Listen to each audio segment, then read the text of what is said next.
Kenny, what was the other play?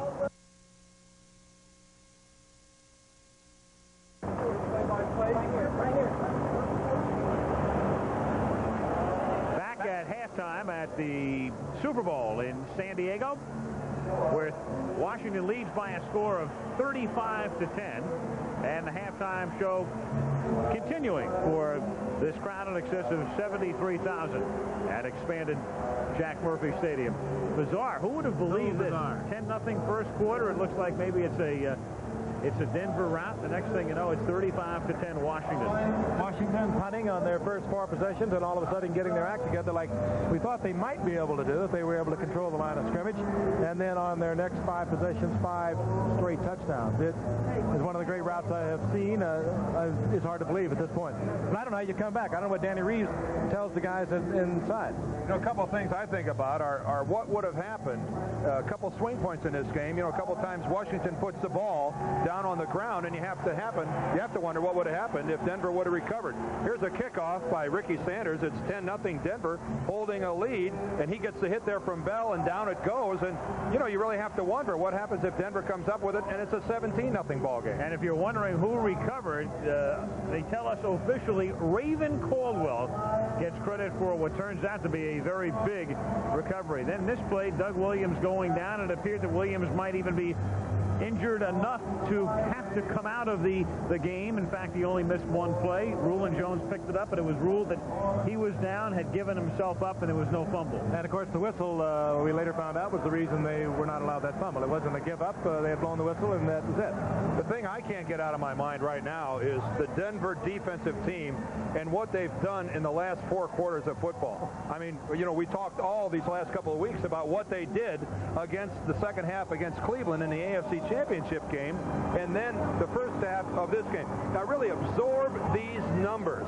That is, in the second half against Cleveland, they give up 316 yards and 419 in the first half of this game.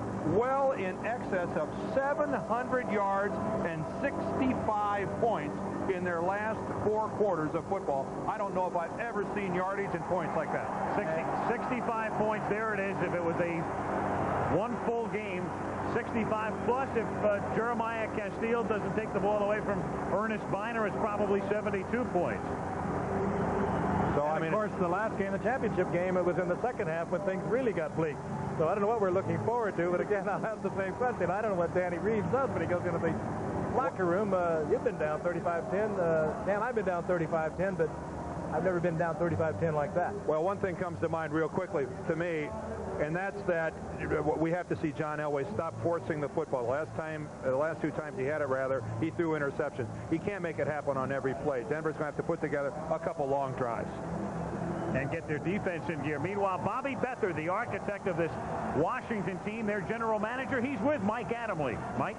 And, Al, I must admit that Bobby Beathard, despite his team being well ahead at this point in the game at halftime, a little bit nervous. Still a lot of football to be played here, Bobby. I know you know a lot about John Elway and the Denver Broncos' capabilities of coming back. Yeah, I wish that had been the final gun, but halfway to go. That we know how explosive they are, and they could come back and do the same thing we did in the first half. So I just hope that we go out there with the same intensity that we finished up with. Doug Williams' finest hour in that second quarter.